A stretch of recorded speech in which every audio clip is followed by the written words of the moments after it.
Um, Wih, langsung di record. Nih, jadi sebelumnya pengen ngasih tahu dulu nih. Kalau Leonya itu lagi nggak bisa kalau buat hari ini. Kenapa? Leonya tuh lagi ada ngerjain sesuatu lah pokoknya. Dia lagi ada kerja kelompok buat bareng-bareng gitu. Ngebuat tugas bareng-bareng. Jadi karena dia lagi ada kerjaan, ya dia nitip ke aku buat ngebahas tentang masalah cewek cowok lagi nih gitu. Nah, jadi em, kali ini kita bakal ngebahas lagi lanjutan dari yang kemarin. Kita bakal ngebahas lanjutan dari yang kemarin. Nah, gini, tahu nggak sih teman-teman, kalau misalnya cewek sama cowok itu diciptain Tuhan tuh beda banget. Cewek sama cowok itu diciptain sama Tuhan beda banget. Dari karakter fisiknya, terus habis itu dari sifatnya, sifat alamiahnya, cewek sama cowok itu beda banget. Nah, cewek ketika dia diciptain, dia itu jadi penolongnya si Adam, si cowok. Dan cowok ketika diciptain, dia itu sebagai penentu tujuan. Cowok ketika diciptain, dia itu sebagai penentu arah, penentu tujuan. Yang ngasih tujuannya apa, terus abis itu si cewek ngebantu nih si cowok juga untuk mencapai tujuannya bersama-sama. Nah, ini kenapa nih? Kali ini kita pengen sedikit ngebahas tentang cewek cowok lagi, buat lebih lebih ngedalemin lagi aja masalah kayak begini. Nah, ya, inti dari aku pengen ngomong di awal, kan Tuhan menciptakan kita, menciptakan cowok dan cewek, itu beda banget kan? Banyak banget bedanya. Nah, karena untuk menggenapi suatu tujuan, makanya Tuhan menciptakan cowok sama cewek itu beda. Karena suatu tujuan, Tuhan menciptakan cewek dan cowok itu berbeda. Dari otaknya itu udah beda banget. Nah, tahu nggak sih, cewek itu bener-bener berusaha buat mencari yang namanya perasaan berharga. Makanya cewek itu bener-bener ngerasa banget tuh senang ketika dia diperhatiin sama orang lain. Cewek itu kebahagiaan terbesar seorang cowok itu adalah bekerja sesuai dengan apa yang dia pengenin. Kebahagiaan terbesar seorang cewek adalah dia punya keluarga. Kebahagiaan terbesar seorang cowok apa? Dia bekerja sesuai dengan minatnya dia. Kebahagiaan terbesar seorang cewek itu dia ada yang perhatiin dan dia bisa merhatiin lagi gitu. Siapa? Keluarganya. Nah, jadi sebenarnya cewek itu benar-benar punya keinginan untuk diperhatiin. Cewek itu punya keinginan buat dikasihi gitu. Cewek punya keinginan buat berkeluarga. Itu kenapa? Cewek kalau dikasih perhatian terus aja sama si cowok, misalnya Putri dikasih perhatian terus gitu sama gebetannya Putri ya kan. Orang yang suka sama Putri deh, padahal Putri nggak suka sebelumnya nih. Misalnya Putri misalnya dideketin sama Boyke. Nah, padahal padahal Putri biasa-biasa aja nggak suka. Kan contoh ya, contoh. Putri kan biasa-biasa aja kan nggak suka. Tapi kalau misalnya dideketin terus, diperhatiin, ditanyain hari ini kamu udah makan belum, gimana kabarnya, tiap story dibalesin. Terus habis itu tiap lagi komsel, pulang komsel, tiba-tiba dikasih apa namanya coklat gitu, coklat beng-beng misalnya, dikasih ya kan. Ya kan cewek itu bakal ngerasa berharga ketika hal-hal kayak gitu ada ya kan. Itu kenapa kalau misalnya seorang cowok ngasih perhatian secara terus-menerus, misalnya Boyke misalnya, lama-lama Putri bakal lulu juga. Sekuat apapun tembok ya, itu kan kalau misalnya disiram air aja terus-terus, itu bakal runtuh juga sebenarnya. Batu yang gede, tahu nggak batu batu yang gede di sungai, itu tuh dia jadi mengecil sebenarnya dari tahun ke tahun tuh jadi mengecil. Karena kenapa? Ada air yang datang terus-menerus. Nah, maksudnya itu apa? Seorang cewek kalau dikejar terus-terusan sama si cowok, ya lama-lama si cewek juga bisa suka sama si cowok. Nah, ini kenapa? Kita mesti tahu dulu nih. Ini perlu diulang-ulang dan selalu mesti diulang-ulang gitu. Cowok itu tertarik sama cewek karena apa? fisiknya. Cowok tertarik sama cewek itu karena apa? Fisiknya. Tapi cewek tertarik sama cowok bukan karena fisiknya sebenarnya. Bukan karena wah cowok itu ganteng. Oh enggak.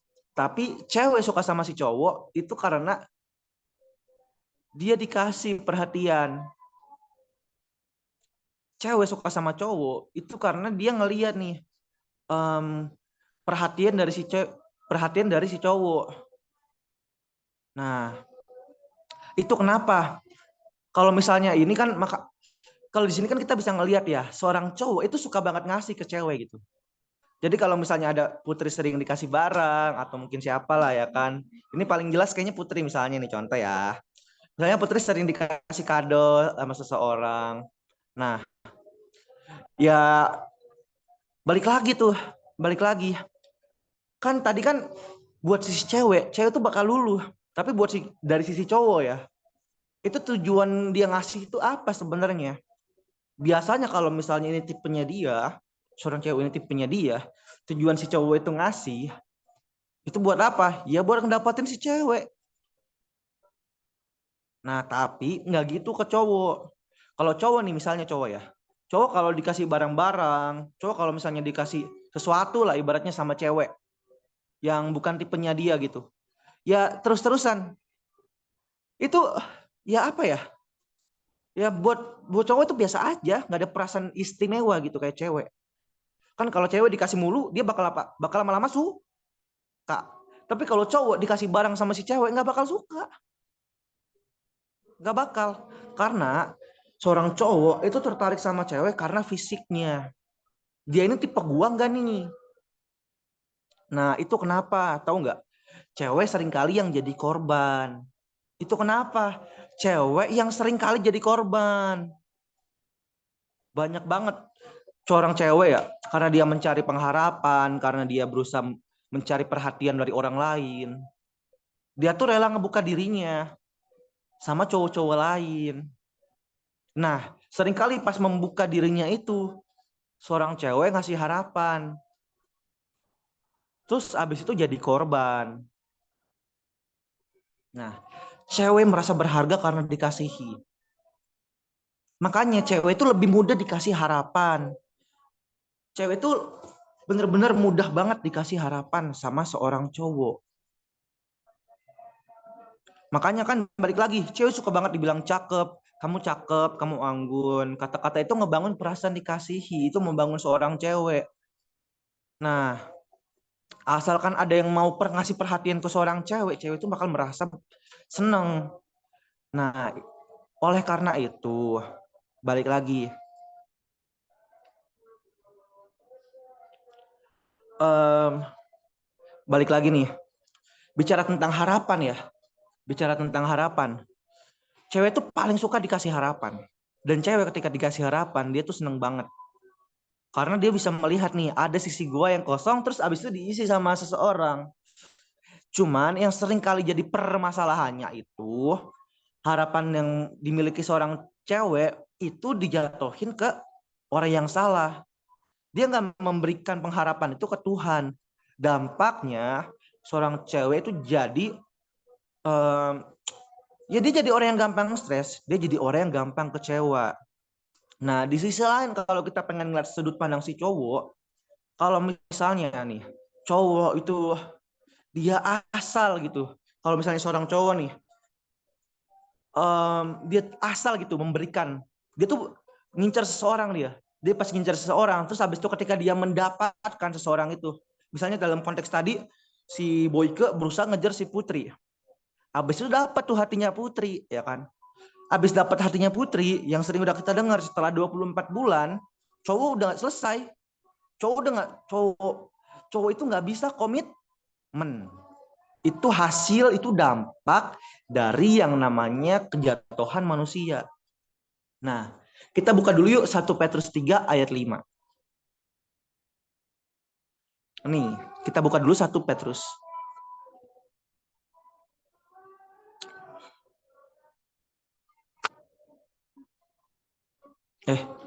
Bentar, hilang. 1 Petrus 3 ayat 5.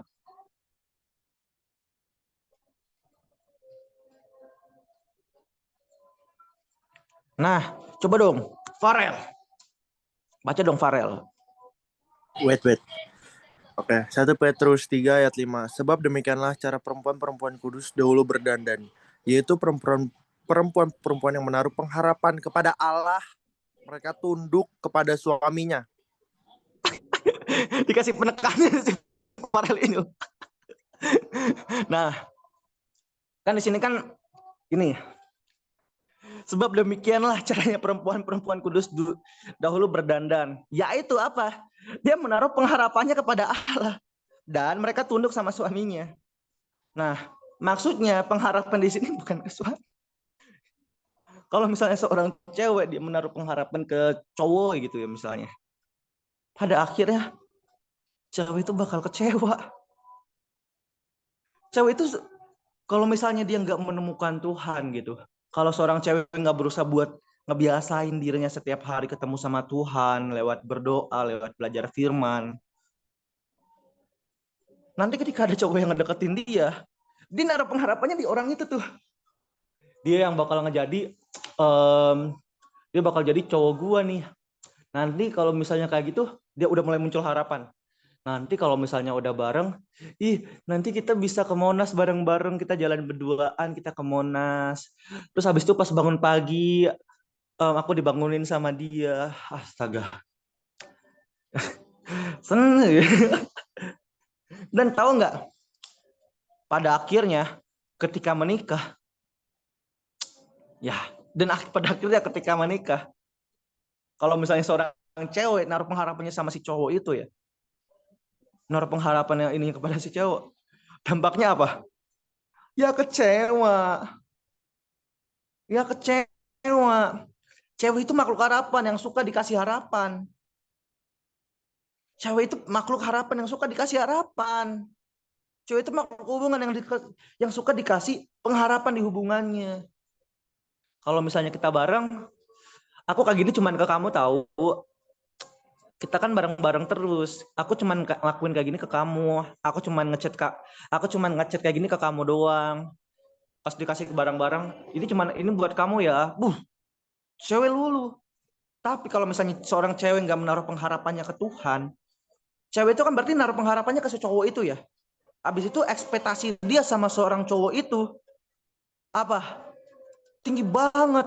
Karena ekspektasinya yang tinggi, pas ngeliat kenyataan, mesti bayar cicilan.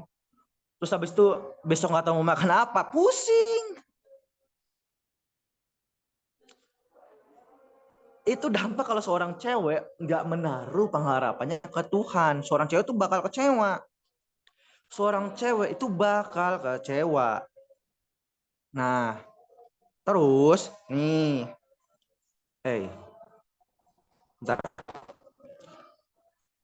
Coba kita buka di ayat 7. Patah-patah kok. Patah-patah tadi. Sorry. Kita buka Ratapan 3 ayat 7. Ayat 27.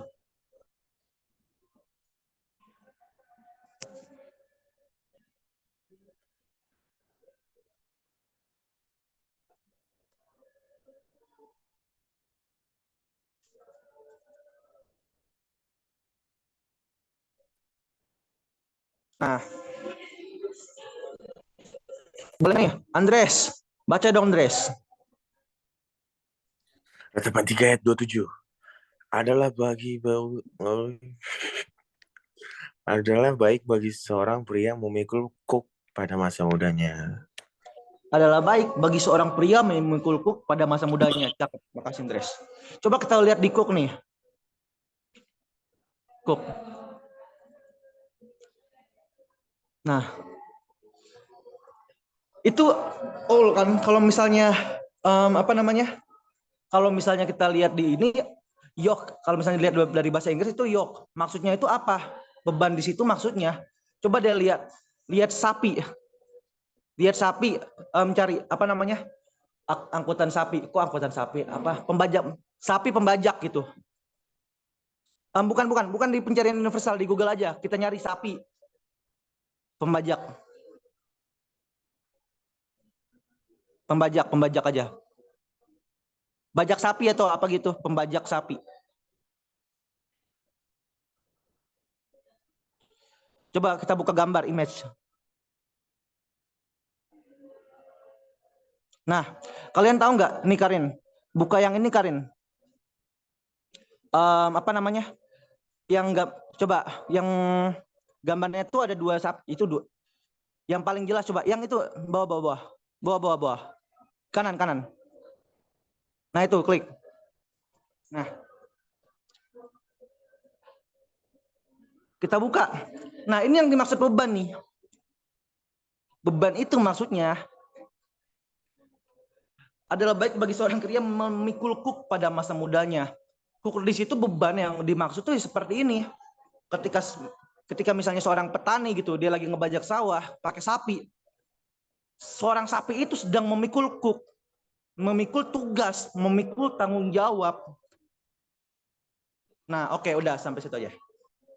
Nah, maksudnya apa?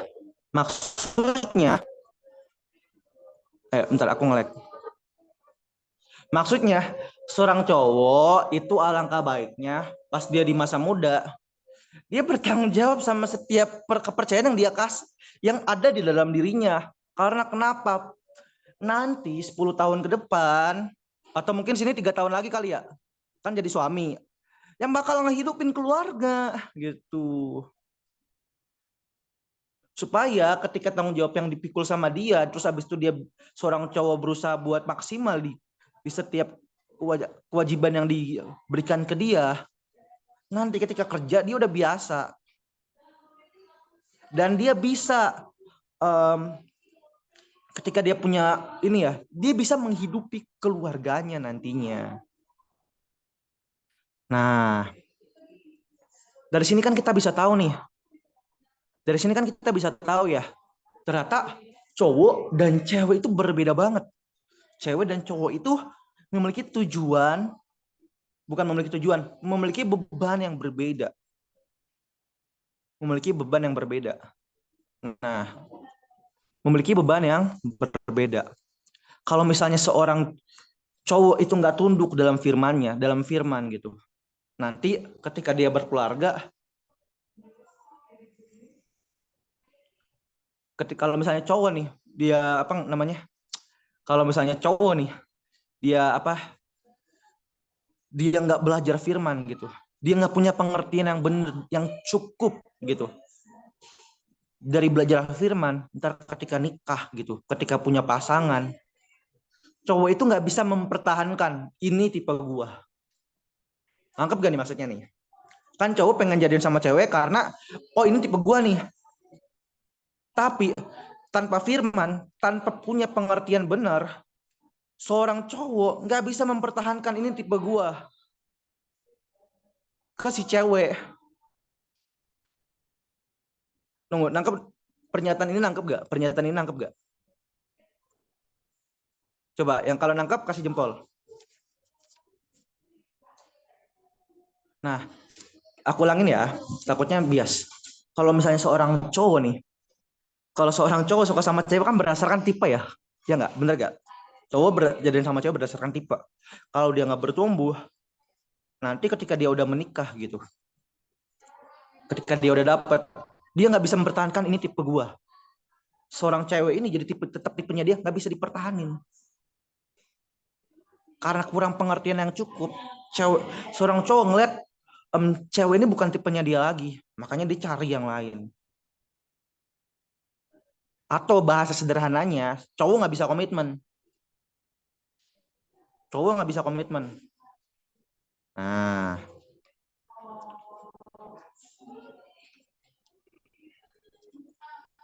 sorry. Dan kalau misalnya seorang cewek, kalau misalnya dia nggak berusaha buat menaruh kehidupannya dalam Tuhan, pengharapannya dalam Tuhan, nanti ketika dia menikah, ekspektasi dia tuh bakal jauh sangat amat tinggi. Nanti pas nikah, pas jadian, pas apa namanya udah berumah tangga kecewa. Seorang cewek bakal yang namanya kecewa. Cewek namanya kecewa. Itu kenapa? Kalau misalnya kita lihat ya, karena misalnya seorang cewek ini kecewa sama si cowok gitu, ya rasanya ya udah pengen udahan aja gitu. Nah ini sebenarnya sangat disayangin. Oleh karena itu, cewek mesti fokus punya hubungan sama Tuhan di masa mudanya. Dan seorang cowok mesti fokus sama pekerjaan yang Tuhan kasih di hidupnya. Seorang cewek ngebentuk hubungannya sama Tuhan supaya dia bisa naruh pengharapannya sama Tuhan. Dan kalau seorang cowok, dia fokus sama setiap kerjaan yang Tuhan kasih di hidupnya. Supaya seorang cowok nanti punya tujuan yang dari Tuhan. Gitu. Jadi seorang cewek maupun seorang cowok nggak menjadikan mereka sebagai harapan. Seorang cewek nggak ngejadiin seorang cowok ini harapannya dia gitu. Dan seorang cowok nggak menjadikan seorang cewek ini sebagai harapannya juga. Meskipun seorang cewek itu baik ataupun meskipun seorang cowok itu baik. Kalau misalnya kita taruh harapan kita di mereka, pada akhirnya kita bakal kecewa. Kenapa kita kecewa? Kita kecewa karena harapan kita salah. Kenapa harapan kita salah? Karena kita nggak naruh pengharapan kita ke Tuhan. Kita nggak berusaha buat punya hubungan sama Tuhan.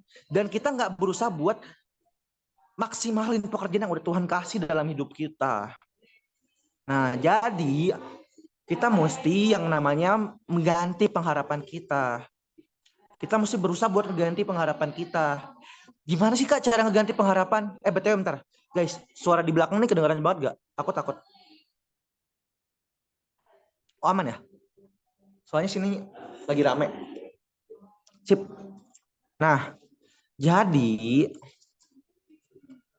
aduh.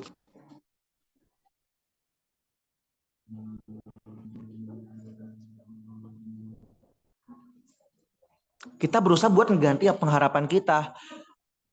Maksudnya kita mengganti pengharapan kita itu apa? Kita mesti siapin diri buat belajar firman. Baik itu di komsel ataupun baik itu sendiri-sendiri. Kita berusaha buat siapin waktu buat berdoa. Rame-rame maupun sendiri. Dan kita juga kalau misalnya temenan ya sama teman-teman yang rohani juga. Itu penting supaya kita bisa ngebangun harapan kita sama Tuhan. Supaya nanti ketika kita jadi pasangan, ketika kita punya pasangan, kita itu nggak gampang stres karena kita naruh pengharapannya sama Tuhan. Semua yang ada di dunia ini palsu. Kalau misalnya kita taruh pengharapan ke mereka, pada akhirnya mereka bakal ngecewain kita. Bakal ada waktunya mereka ngecewain kita. Dan kalau kita salah naruh harapan ke mereka, tahu nggak? Sesetia-setianya orang sama kita, kalau sebaik-baiknya orang sama kita, pada akhirnya dia bakal hilang juga. Maksudnya apa, Kak? Pada waktunya, orang yang kita sayang itu bakal meninggal. Dan kalau misalnya pengharapan kita itu salah, tahu nggak dampaknya apa?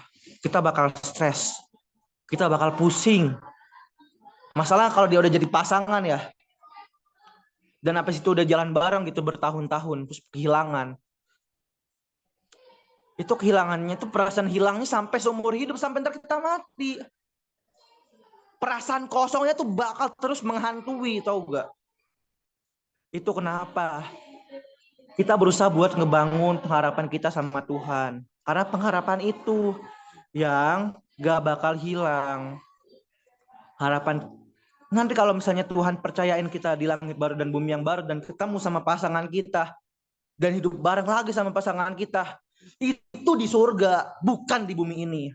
Kita nggak bisa naruh pengharapan kita ke pasangan kita. Kita nggak bisa naruh pengharapan kita ke pasangan kita. Karena kenapa? Mereka bakal ngecewain. Kalaupun mereka nggak ngecewain, mereka bakal ninggalin kita. Nah, jadi konklusinya, intinya gini. Kan intinya apa? Kita berusaha naruh pengharapan dulu sama Tuhan. Supaya nanti ketika kita berpasangan nggak apa? Nggak kecewa. Kita nggak gampang stres. Kita nggak gampang pusing. dan kita nggak gampang punya perasaan pengen bunuh diri.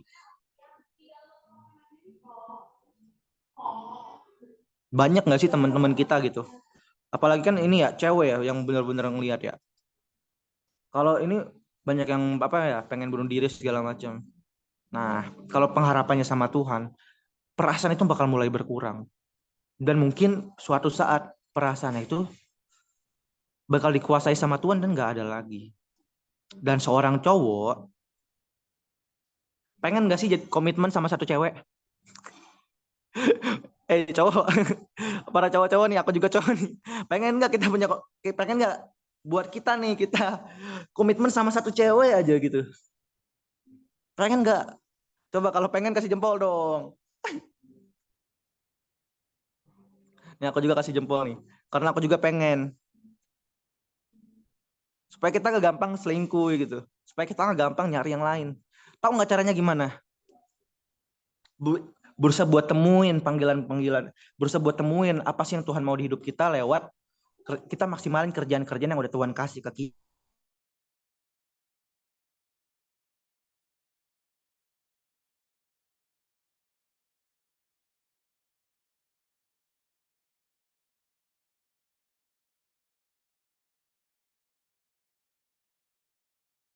Nggak gampang. Dan ini yang buat seorang cowok gak gampang buat berpaling ke lain hati. Gitu. Oke, amin. Ada yang mau nanya nggak nih guys?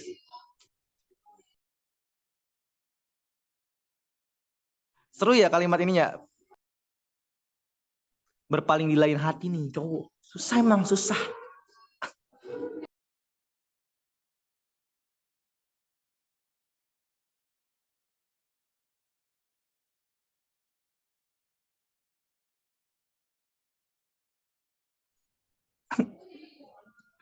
Eh,